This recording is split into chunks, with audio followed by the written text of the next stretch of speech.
Coming up, Aira takes us to Walmart, driverless buses are taking no one anywhere in Scotland, and Be My Eyes makes me porridge. You're listening to Double Time, your daily accessible technology show. Now, here's your hosts, Stephen Scott and Shaun Preece. Hello. Welcome to another Double Tap. And I am Stephen Scott. He is Shaun Preece. How are you today, Shaun Preece? Are you ready for the holidays yet? Are you still? Are you stop organised? saying that? Organised? You've been saying that for days. What are you trying to do? Pressurise me? Yes. No, I am not ready, but I'm all right. Everything will be sorted. Everything's in hand, probably. Okay, so what's your weekend plans then? Because you know what, for me, I love this. I love that I have nothing to do. This is the benefit of a small family who'd want for nothing. No. No one wants anything. Everyone just says the same thing. Oh, all I want is just to be together on Christmas Day. And I'm like, yes, that's easy because that's just takeaway and chilling out in front of Netflix, and that is it. I'd rather just give you a pair of socks and be on my own, thank you. Yeah, there is that, yeah. Don't get me wrong, I love the whole thing. I love the whole Christmas Day. Everyone gets together. And then it gets to about, like everyone arrives about 3 o'clock. Yeah. And then about 4 o'clock, I'm quite happy just to call it a day and say, that's it, I'm done. Absolutely. As soon as the James Bond film comes on TV, that's it. Everyone out of the house. It's good. It's a good day. It's a nice day to get together, isn't it? And you know what? As someone who doesn't really drink at all, no, not me. I'm looking forward to a snowball. I do like a snowball. Is that global? Is that universal? Is that internationally? A snowball. Well, snowballs are definitely global. I'm not sure. Yeah, I was going to say it's the alcoholic drink you're talking about here. Yes, sorry, I should have said that. Yes, I do like a snowball. So, this weekend though, I'm not. Christmas is in hand. I'm not. Everything's been bought that's going to be bought. That's nothing. Gift cards have been emailed out, ready. So I'm going to clean up the studio. Or, as everyone knows it, the shed. I'm going to clean up the studio. I've been putting it off because it's such hard work crawling under the desk and cable management, but it's time. So that's how I'm going to spend my weekend. I know, crazy. Oh, that sounds absolutely idyllic. You do that every week. I kind of want to now rip my studio out and just build it up again, just to feel like, I don't know, there's this kind of connection there. It's like we are twins in some ways. It's like when you start cleaning your shed or tidying up your shed, I feel the desire to do the same. It's like twins who say if someone experiences pain or joy, the other experiences it as well. I think there's some kind of weird tech connection between us. We got like a tech OCD, whereas it just doesn't feel right. It's got to be exactly in the right position, that laptop, or I got to feed the cable through that back of that. I've realised it doesn't matter anymore. I've just come to the conclusion I'm never happy, and I'm just going to have to get over it. Yeah, I think that's it. I will say though, I think we should come up with a new name because you're of course known as Shaun of the Shed. But I think we've never really given your shed a proper name. We always call it a shed and then we call it a studio. But it's not a studio and it's not really a shed because, it is a shed. It genuinely is. I know I've been in it. But, it's a studio shed. So I think we should just call it what it is. A shedio. Oh, that's good. No, I like it. There you go. That's it. That's the new name for 2025. Oh, shedio. Yes. Anyone wants state? My shedio. Oh, dear. Very Christmassy. Absolutely.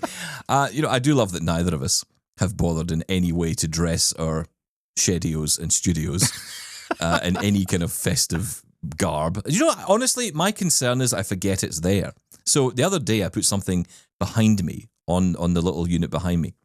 And it was only when I stood up to do something, I knocked against the unit and noticed this thing was still there. And I thought, I'm glad I remembered that. I do that. Yeah, I remembered it, as in I nearly knocked it over, knocked it off. Yeah, you didn't remember it. No, I didn't remember. I'm glad I walked into this so that I could be reminded of this thing that's lying there. Yeah, I do that all the time. That's one of those things, isn't it? You know what? A good thing and a bad thing happened to me today, but thankfully it was in the right order. So the bad thing happened first, then a good thing. The bad thing was I was doing that thing where you're cleaning out your ears. Now, you're not supposed to use cotton buds. Oh, very festive. Yeah, let's start off with grossness. Yes. I think they call them, because I want to be international about this. Do it. Q-tips. Q-tips, yes. I believe they do. From the movies that I've seen. I learned this in Toronto because I had gone into a pharmacy That's Yes. French, by the way. I'd got into the pharmacy, although it was actually called a pharmacy in Toronto. Can't remember the name of it, actually. But anyway, went in there and I asked for cotton buds and was met with complete blankness. And I was trying to explain what I do with these things. I'm like, I use them to clean my ears. And they're like, what? And I'm like, I'm thinking, what else do you do You're with not them? meant to. No, but what are they for? What is the purpose They're of them for beyond that? cleaning the tape heads in your cassette player with a little Oh. bit of alcohol when it starts to get a little bit You dirty. just reminded me of a story I need to tell you. But anyway, we'll get to that later. Another one. Oh, yeah. no. I'm sorry, listeners. Honestly, we sit down with all these plans and they just go right out of the window. But yeah, so you tried to buy them. Q-tips. Yes. Yeah, I got Q-tips. And anyway, I was cleaning my ears. And I don't know, I think I may have gone a little bit too far into the ear. It was like a bit of a Come ow. out the other side. Yeah. Can't get much cleaner than that. So now I can barely hear anything out of this right ear. So that's not great. Okay, let me stop you there before we get to the good thing. Mm. I should say, as a public safety announcement, please never use Q-tips or cotton buds to clean your ears. I feel like on don't work. YouTube right now, we should have like some kind of flashing banner saying, I know. whatever Stephen says, ignore. Unless it's buying a piece of tech, ignore everything else he says. That's what they say. Never use those things. Oh, Cleaning everyone your does ears. it. Yeah, I agree. But And okay. you do it a bit. No, never. No, Liar. not such a thing. Liar. I use matches. Okay. Anyway, carry on. Well, nothing dangerous about that at all. So you've gone the deaf good in thing- just one You've ear. gone deaf in one ear. Okay, It is that's good. gradually coming back. I decided that the cure was just to keep turning my headphones up louder and louder.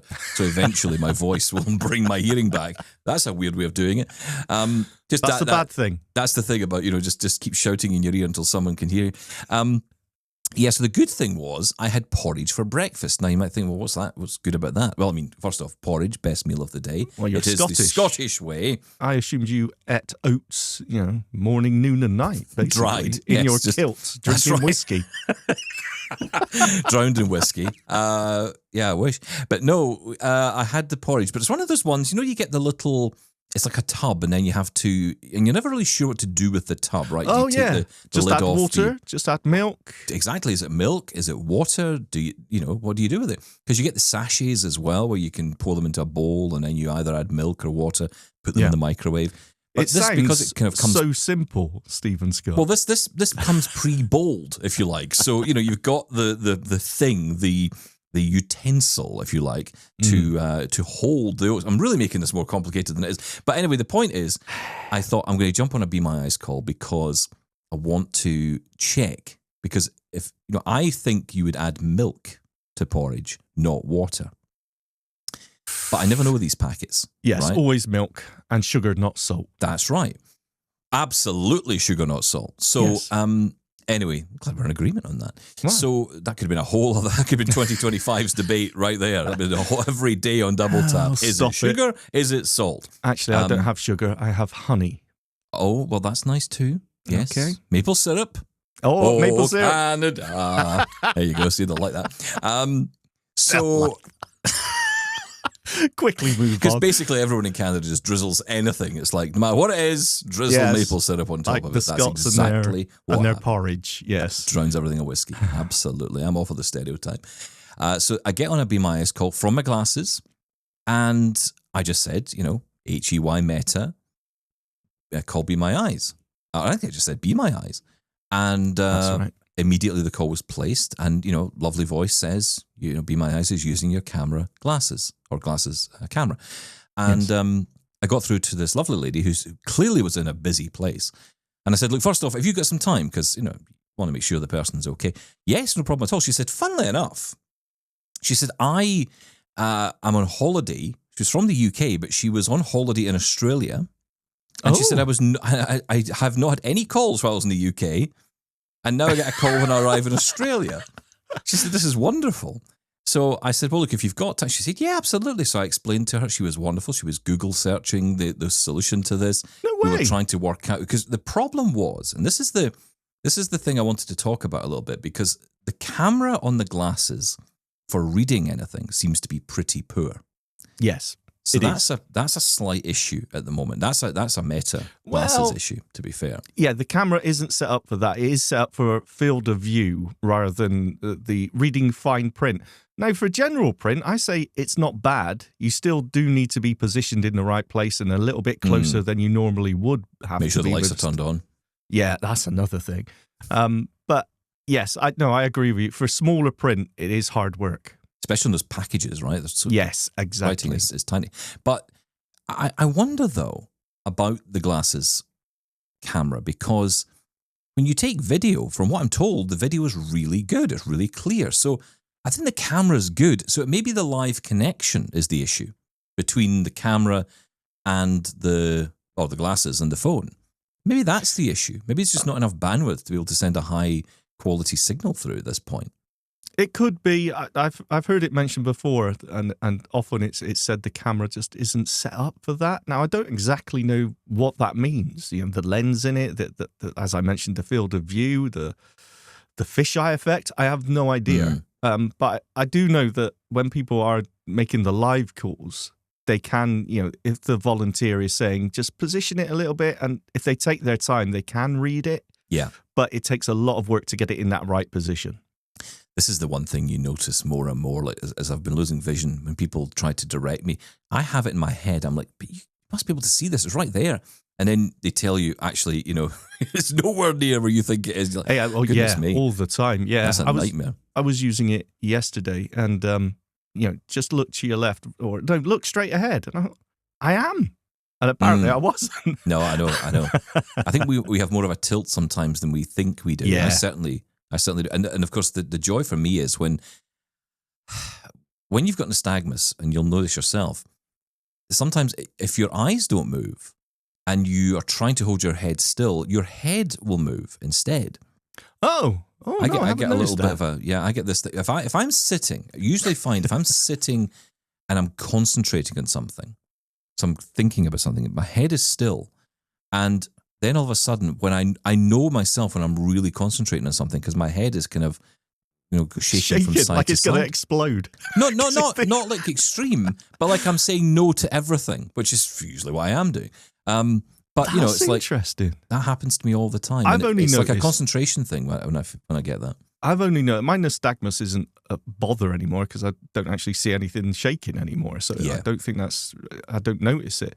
But what I have noticed is that when I go for a haircut now, my hairdresser has turned into like an assassin, because every 2 minutes she's snapping my neck back straight because she says I'm too it. So that's always fun. But yeah, it's funny that you don't notice it until it's pointed out to you. Yeah, I mean, it's like, you know, blind people do have that thing. A lot of blind people do rock back and forwards. Yeah. I don't know where that comes from. I don't know if it's a childhood thing or what. I think it is. Well, there's a whole show in itself about blindisms and whether they should do. Yeah. Well, anyway, not whether we should, but the fact is that it does happen, right? And I know that for me, it's the head shake that I find. I find it a little bit off-putting myself. I don't know what it looks like to other people. It must look weird. But I'm only conscious of it when I'm elsewhere. I kind of try and snap myself out of it. But the problem is, you know, it's a comfort thing in some ways. I think that's like the rocking thing. It just becomes natural. Like recording this now, and I'm trying to look at a camera where I don't know where it is, and you know, I'm sure I'll be drifting off occasionally. But it's just, you know, it feels natural to me. Yes, this is why I mean, this is another reason why I wear the sunglasses. One, because I don't have to care where my eyes are going, but it's not that I'm trying to look at something. Someone said this to me the other week. They said, you know, is it because you're trying to focus? And I said, no, I'm really not focusing anymore. I don't even try. Yeah. Because, I mean, I'm sitting here right now and I can't even see the camera. I've got a vague idea there's a light somewhere that's on the camera, but I don't know exactly what it is. So the way it's set up, we have people who will sit with us and say, right, okay, put the camera in this position and, you know, try and kind of center yourself here. And we have our kind of positions that we sit in. That's right. And, you know, and I can kind of work out through the silhouette on the screen of where you are. So I can kind of work out if you're centered or not. And that's how we set ourselves up. It's not always perfect. It's not always 100%, but we do our best. We apologize. But going back to topic, how was the porridge? Was that perfect porridge? Well, never mind the porridge for a second, because, you know, first off, the call is wonderful, right? This lady is just amazing. So I'm talking away to her. The next thing we were talking about, I said to her, look, maybe I can try, and I hadn't done this before. I hadn't tried to basically switch the camera back from the glasses to the phone. Hadn't done that. And I didn't know if you could do that. Yes. But again, the implementation here of this is just so good. So yeah, just swiped to, where it said the Ray-Ban Meta glasses were selected, switched to, double tap, or I don't know what it said, but it basically said you can switch to the phone camera, and I did, and it was instant. You did this in the Be My Eyes app? In the app on the call, yeah, whilst live. I see. And of course, you can also just double-click that capture button. Yeah, see, I'm nervous about touching buttons on things like that when I'm on a call, because I didn't want to lose her. And I thought, what if I press the wrong button or it won't have a hang tendency to, But the thing is, that touchpad is on the right side as well, right? So I'm terrified to touch that.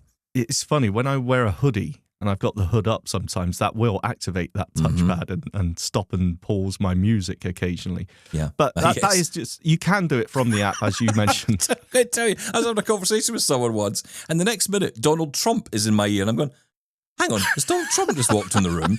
And it was because there was a podcast, and I was listening to 60 Minutes, and of course then, it tapped, and so it was started playing, and I'm like, why is Donald Trump talking to me right now? I thought I'd lost it completely. Anyway, so switching to the phone was actually really easy. And then for that, it was much easier for her to read the packaging that way. Yeah, and that's an excellent point, actually. And people don't forget about that, including myself. But you're absolutely right. Sometimes it is better to switch back to the phone camera to do things like text reading. Yeah. It makes At least you've got the option, right?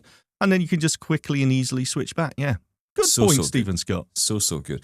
So yes, and my porridge was lovely. Apple and cinnamon, and it was water that we had to add up to the full line, which is not the easiest, I'll be honest, but we managed to figure it out between us. We got it sorted. How long did it take? For what? For you, the whole process, making the call, making the porridge. About 7 minutes or something. It was. It's not a huge amount of time, but I've learned something very important about being blind. It's just slow down, and slow down expectations as well.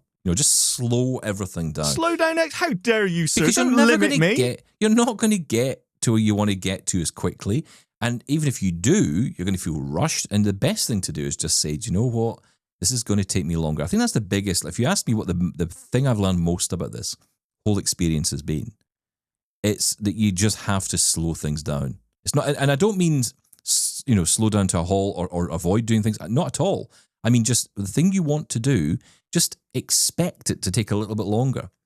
Yeah. Eventually, you will speed back up again, right? It's like using the computer. It took me ages to learn JAWS. I felt everything was dead slow. That is true. And then one day, another example of this is, of course, screen reader speed, right? There's a little bit of, I hear all these people saying, blind people, they always say that their hearing's not good, but, they listen to their screen readers at 100%. Well, a lot of us don't, actually. A lot of people don't. And actually, sometimes it can be too quick. Even I've sped it up thinking, right, I want to get this done. I'll run through these emails. And I think, hang on, I can't understand this. So I slow it back down again. I hover around the 70% on the But it's iPhone. almost like there's a shame to it, right? It's like, if I'm not listening to this at 100%, you're not I'm a doing proper something blindy if you're not doing 150%, obviously. Yeah. But it depends, use cases. If you're just looking out for or listening out for a specific word or phrase or button, then you can have it fast. But yeah, well, that's very deep and philosophical of you, Stephen Scott. Well done. There you go. All from porridge and Q-tips. All from porridge and Q-tips. There's the episode title. Who would have known this would be the conversation topic today had we not had these experiences? Listen, I want to mention this. You might remember a while back, and it was a while ago, our good friend Tim Dixon was on the show, and he was talking about a bus service that had started in Scotland, which is and was the world's first driverless bus service. Oh. So this was a driverless bus service, and it was thought to be the first of its kind. It has been pulled because of a lack of passengers. Now, that's interesting. Now, I don't know. I think there may be more to this story than perhaps the obvious thing, which might be people might fear being on the bus. Lack of trust in technology. Yeah, possibly, and that may well be a part of it. Cav Forth, who operated this, and its full-size self-driving buses between Fife and Edinburgh for a company called Stagecoach. Question. Yes. Fife and Edinburgh. Yes. What sort of distance are we talking there? Let's read the article. Okay. Oh, I thought I'm you sure would they know are. off the top of your head. That's the East of Scotland. That's not my part of the world. All right, sorry. Easter but, Scotland. Got it. East of Scotland, yes. Yeah. So anyway, it was on the timetable since May 2023 and had an estimated capacity of 10,000 passengers a week, 5 single-decker vehicles, which required 2 drivers on board, even when operating autonomously, had been making the 14-mile journey between the Fife and Edinburgh, basically. I'm not going to get into the local areas, so I'm sure people will have no idea what they are. But the company said passenger adoption on the government-funded pilot project did not meet expectations and would end in February 2025. It was estimated to cost £6.1 million, with more than 2/3 of that coming from the UK government. I'll give them 100 quid for the bus. I'll take it right now. Self-driving bus. Can we just have one? Can I get a bus, please? We'll double tap it up. It'll be beautiful. Oh, that's a great idea. There you go. The double tap driverless bus. We can all go nowhere fast. That's probably a good tagline, actually. But yes, the driverless buses had sensors enabling them to travel on pre-selected roads of up to 58 miles per hour. On each trip, they would switch between autonomous and manual driving, being controlled by computer when it was driving across the infamous Forth Road Bridge, and then onwards on motorways manually. A safety driver would remain in the driver's seat at all times to monitor the tech, even when the computer was controlling the bus, and a bus captain, in quotes, whatever that means, helped passengers with boarding, buying tickets and queries. We used to have those in the old days in Glasgow. Conductors, they used to be called. Right. Do you know what? I'm not buying that fear of technology that we just put forward. It doesn't, I mean, there's 2 drivers basically on the bus as it is. More than or on any other bus, pretty much. Yeah, exactly right. And, and it switches between manual and self-driving as well. So I think there's just not a call for that service. I don't think it's anything I think you're to right. do I mean, with the technology. It could be a poor service to have tried it on. I mean, in some ways, I guess they were using it because they could, have an exact straight road to test the autonomous the motorway driving, yeah. yes. Freeway, highway. Maybe that was part of it. But, clearly that particular route wasn't as successful as hoped. I just hope that doesn't spell the end for trials on this. And there's no suggestion that it will. What we're thinking, yeah. But, this is interesting.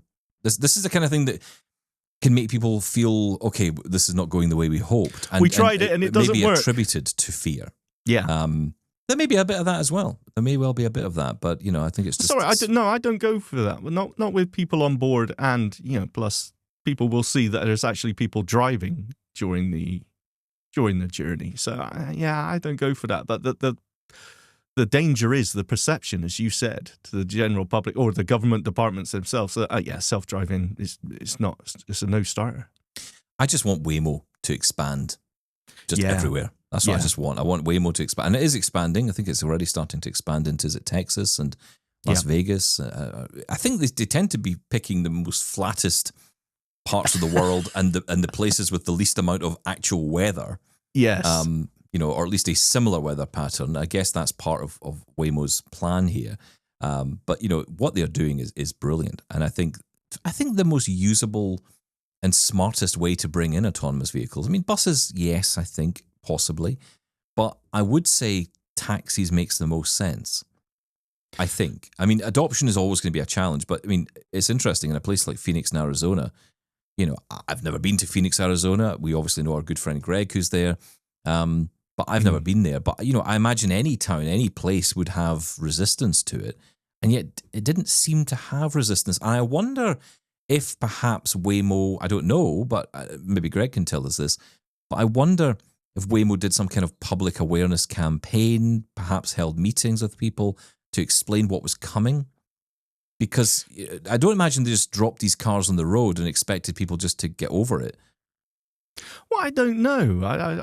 I don't know which is the best way to do it. You've got to get buy-in from other drivers. You've got to get buy-in from passengers, or that project would fail. But it's definitely not. Yeah, but they've been testing them on the roads in certain locations for years and years anyway. I don't think they become a sort of unusual sight for a lot of people living and driving in those cities anyway, because the amount of test miles they've done already before they let them loose on their own has been huge. So maybe it just becomes part of the environment anyway. The interesting thing, I would love to see this. Of course, Greg has told us and showed us, demoed, trips in these Waymos. Absolutely fantastic. I want to see someone using them in Canada, in where the road isn't always a consistent, of clarity for the visuals, and there may be some snow, there may be some rain. I want to see these, ice roads.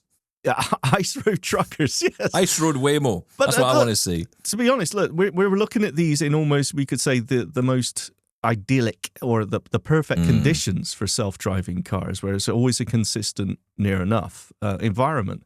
Let's start seeing that where it changes. The road could be covered in a powder of snow or deep in snow. How does it work then? I'm interested in that. Yeah, it's an interesting time. Listen, I mentioned earlier about, you mentioned cassette tape cleaning, and it made me think of something. I've just bought myself something. I bought myself a little Christmas present, a little early present to myself. No, not a C90 cassette tape. Well, not far off.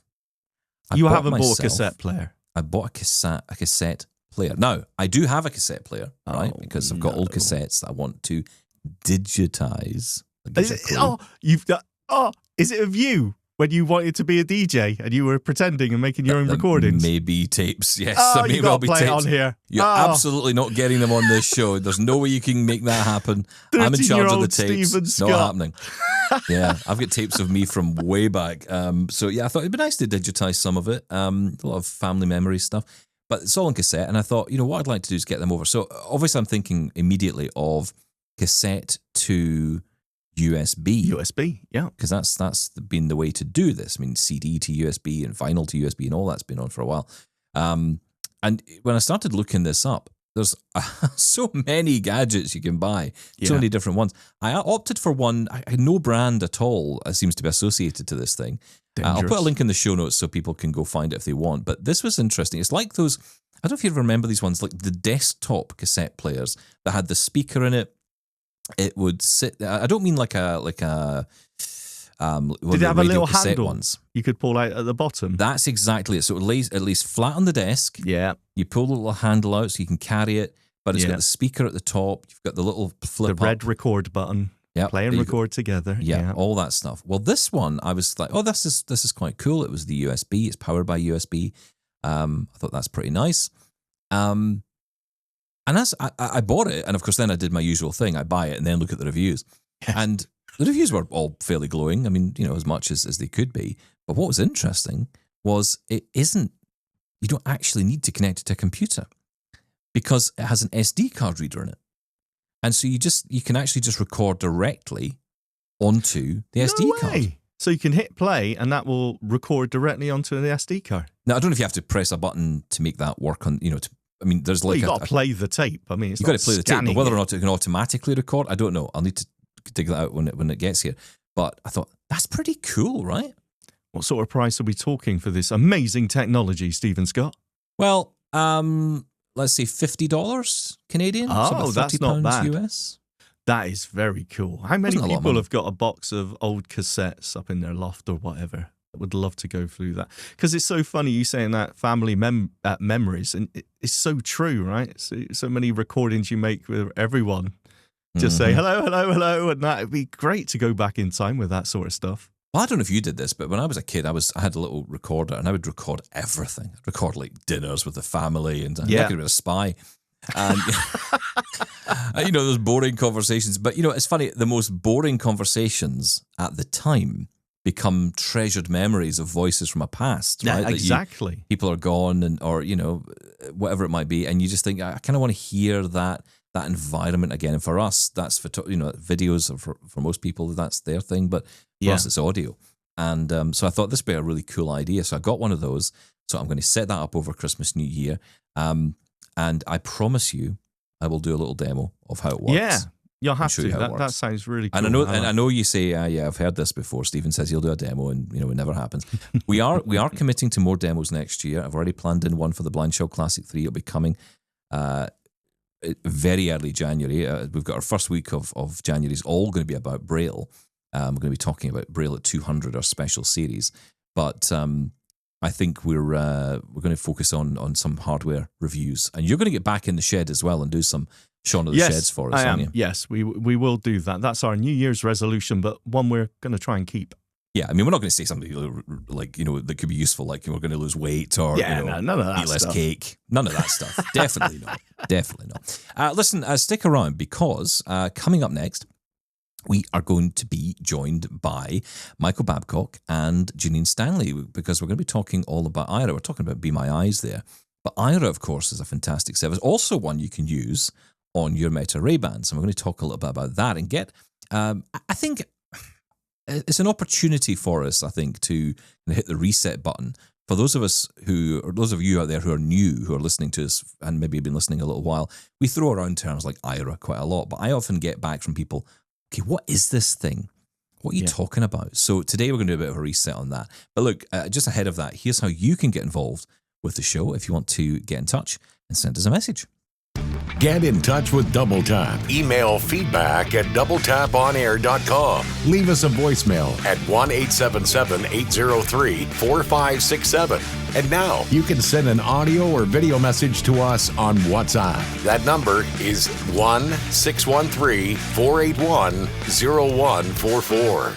Now it's time to talk to Aira. Now, those of us who use Aira on a regular basis know how valuable the service can be. And for those of us who are blind, it is a really valuable service, Shaun, because it gives you access to those trained agents, right? Those people who can basically come along and help us in our moment of need. And that can be anywhere, anytime, not just at home.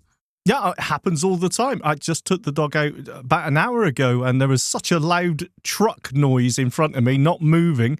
And I did exactly that. I called, you say agents, I say angels, and asked them what on earth is going on in front of me. And they were able to guide me around. Yeah, it's invaluable. I know. Did you do that with the Meta Ray-Ban glasses?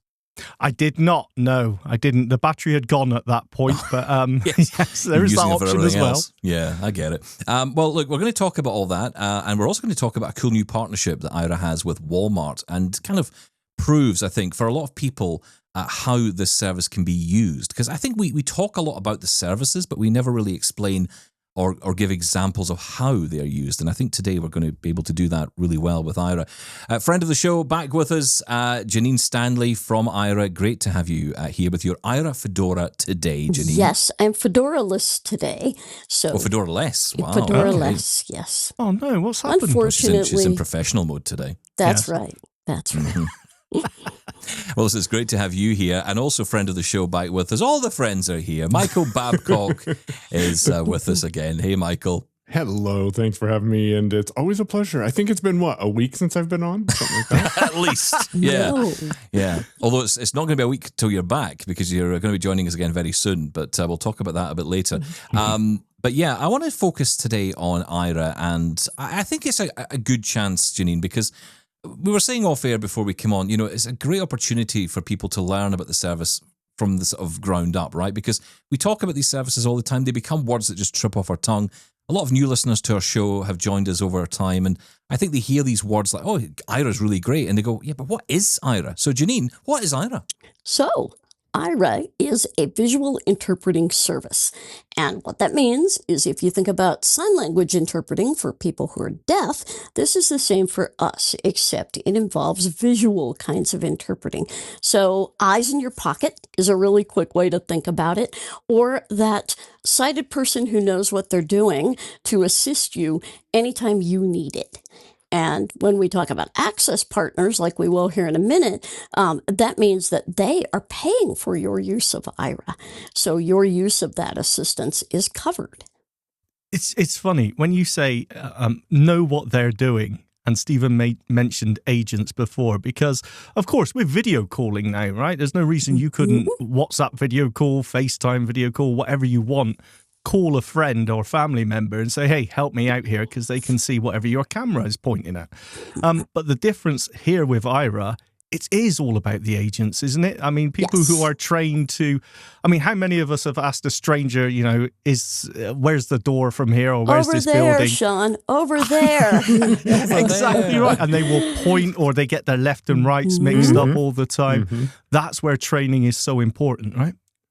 Absolutely. And our visual interpreters, we used to call them agents, and we still slip up and call them that a lot, but our Like me. visual interpreters actually go through a lot of training and continuous training. So it's not just, oh, you're trained and you're out there in the world. No, they go through continuous training, and they have a lot of tricks that they can do. For example, they can see your GPS position, and now they can do that when you're using the Meta Ray-Ban glasses too. So that's good. But they can also pull up store maps. They can pull up transit schedules. They can do all kinds of things while they're on the call to assist you that maybe, your average family member can't do. Those maps make a huge difference. I used Aira extensively during CSUN. And if you've ever been to CSUN, you probably know why I used Aira extensively during CSUN. And I would say, hey, I'm at CSUN. Can you help me get to this place? And by the time I got all of that out of my mouth, the agents had the map pulled up and they were guiding me through, and it was seamless. And I am excited to play with it with the Ray-Bans this year. Oh, yeah. And we have folders for all of these events and partners and whatnot that the agents can pull stuff from. So we try to prepare for all of these things. Michael, tell me about some of the other ways you use Aira, of everyday use. So I use Aira a lot for filling out forms. So forms are more accessible now than they probably have been in the past. But frankly, I don't have time to fiddle around with the forms and figure out if I'm putting stuff in the right place. So I find myself just opening the Aira desktop app in the browser and getting my form and uploading it to them and saying, hey, can you help me fill this out? Quick pro tip, get all of the information you think you need, plus a little bit extra just in case. That way everything is streamlined and you can just give them the details that they need. I use Aira a lot for navigation, especially through airports whenever I go and fly places. And I used the Ray-Bans with Aira over the summer for the first time. I think, it was at ACB. And it was an amazing experience that I can't put into words with how freeing it was to have one of my hands free, the other hand with a cane, and be able to carry my coffee while getting visual interpretation service in my ears without having to pin my phone against the cup of coffee and hold it in front of me, which I have done that as well. And then the last thing that I'll mention that I use Aira for is anything that I don't want to bother my wife with. So my wife can see, which means naturally she gets to be my first call when I need some help, and the kids are usually the second one. And so I will pull out my phone and just call Aira. I did it the other day. Don't tell anyone, but she made handmade loop blankets. So they're loop yarn, and she made them for everyone for Christmas. Well, that means they need to get washed on the delicate setting on the washer. Well, I had real laundry I had to do, none of that blanket laundry. And so I called Aira up. I'm like, hey, can you help me? But here's one of the cool things is my son is down from Alaska, and he was sleeping in the living room, and our laundry's right off of the living room. So I went in, typed a message using BSI, checked the box that says I can't talk right now, and then the Aira agent was able to just quickly give me the information I needed through my Meta Ray-Bans, so I could easily get the information, easily switch the washer over to heavy, and then do the laundry, and I didn't even have to say a word. I'm thinking, Shaun, about you and your card issues that you've been having recently, where you've had to read your card number from your credit card or from your bank card. Now, this is something you cannot lean on a volunteer to do. You really do need to have someone on the other side that you can trust. And that is where I think Aira can be quite useful. Oh, absolutely. With any, you're sharing some data here. Now, if it's your, washing machine interface or whatever else, then usually you don't care. But there's certain information, certain letters, maybe if you're going through your mail, that you don't want to share with absolutely anyone. There needs to be, as you said, with someone you trust. And of course, the other day I needed my card details of my debit card to pay for something. And I haven't picked up my credit or card in years. I have no idea. I've forgotten totally what the number is. But how do you read that? I mean, I tried the obvious Seeing AI, various OCRs, couldn't quite make it out because the card is quite old now and battered and faded. So that didn't work for me. So where else can you turn, really? So, you've got that trust, and that is important with Aira.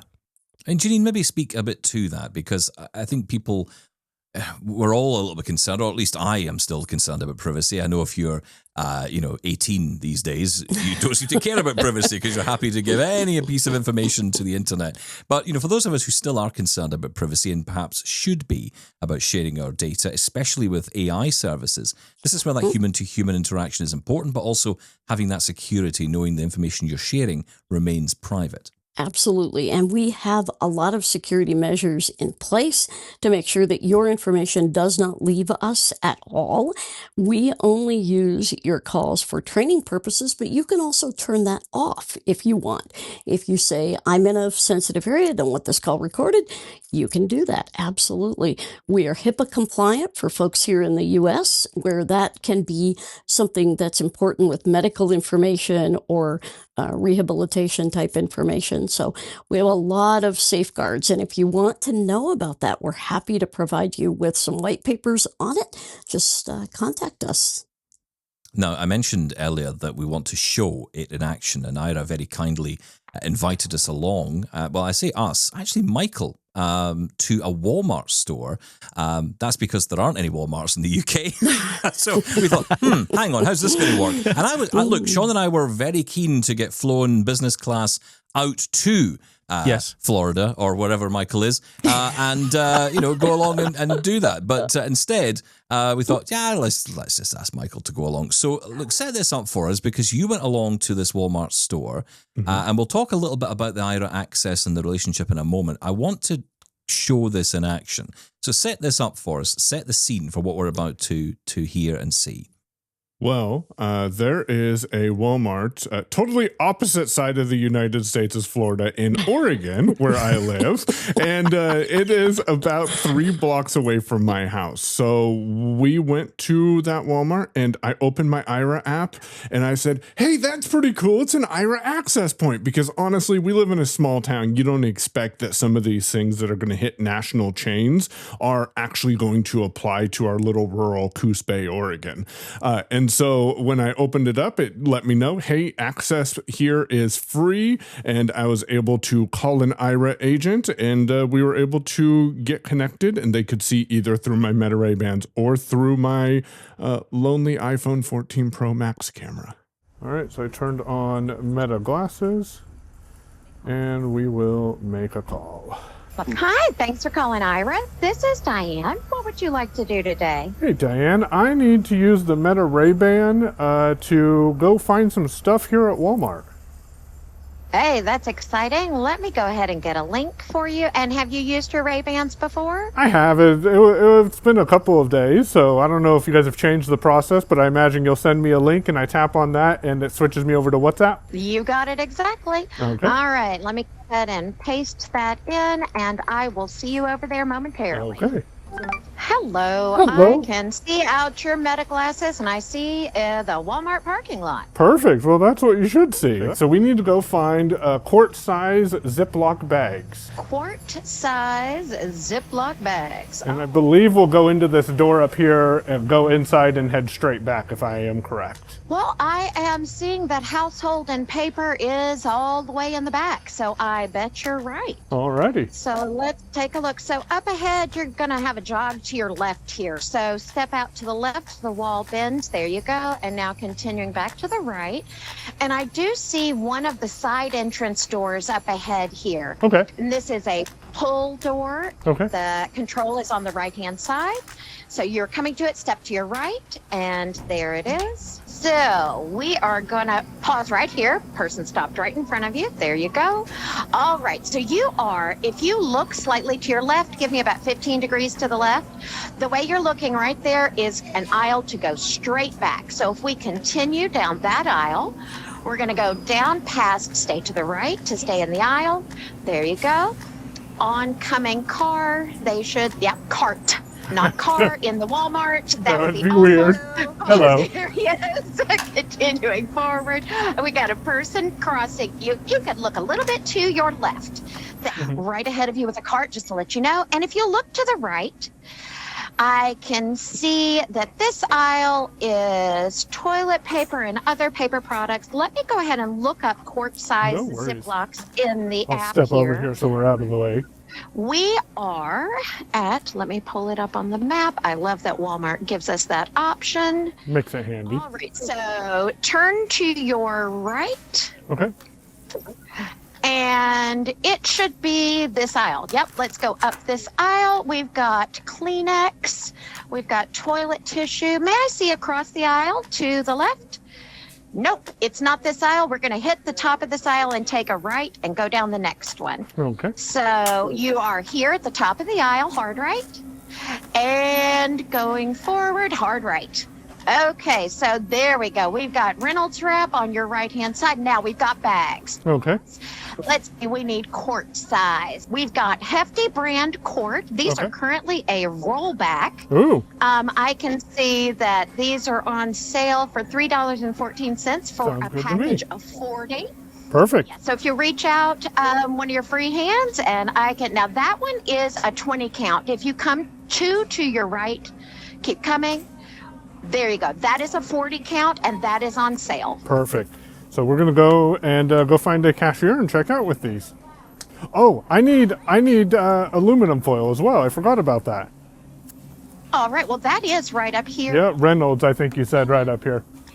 Yes, it is. Pause right here on your left. And, you know, they've got the pre-cut every day. They've got just a regular Just a roll is 75-foot fine. roll. All right, reach out to your left there and look to your left and let me confirm. All right, that one is 75 feet. This one? And yes, sir. Perfect. We'll just go with that. And when we get up to checkout, do you want a self-checkout or would you like to go to an aisle that's manned? Self-checkout's fine. We can try that. Great. Okay, so the first thing we have is the way it's set up is you've got a touch screen and your hand is currently under your hand. There so, you go. oh, is she wanting to provide support? Yeah, I think so. All right, you are past the obstacle. You're amazing. Thanks a lot. All right. Have a good Doors one. to the left. Stay to your right here, continue, and now when that transitions now, turn left, and we are headed to the exit. And if you, the way you're angling, you're going towards the outdoor, which is currently open, step one to your right, and that'll get you in line with it. There you go, opening up, and you are outside. That There is a That's all I needed today. So thank you. I appreciate it. It is my pleasure. I hope you have a good afternoon. You as well. We'll talk again soon. Bye. So, you know, I think just a wonderful description there of how it works, and of course, getting the sense of you going into the store and getting around and dealing with a lot of information audibly there, but useful information, Michael, right? Giving you that navigation information, in this case, through your glasses. Mhm. Yeah. Yeah, I will say, so I did it both with the glasses and with my phone. And the glasses was hands down a lot easier. I do want to say she's probably not watching, but to the old lady that I almost tripped while I was trying to navigate with my phone and my cane, I am very sorry. Just wanted to say that out there. But yeah, it was a lot of information. It kind of was demonstrated there. I went through the self-checkout. Very first time I've ever put my hands on a self-checkout machine. Usually it's my wife who does it. And the Aira agent was trying to help with that. And we had a very nice lady who came up and was like, everyone else was staring at me trying to figure out what I was doing. And this lady just came up and she's like, here you go. Let me help you real quick. And we got everything checked out. And then we were able to just move on with no speech output on the Walmart self-checkouts. But having that flexibility to say, hey, today I want to try the self-checkout, and giving me that opportunity was amazing. And then as you heard, we went in, found what we needed, went on with my day. And then I got home and my wife said, no, I wanted the gallon size bags or something like that. So of course I got the full experience of going to the store and getting the wrong thing. Well Just done. like anyone else. That's Yes. exactly how it works.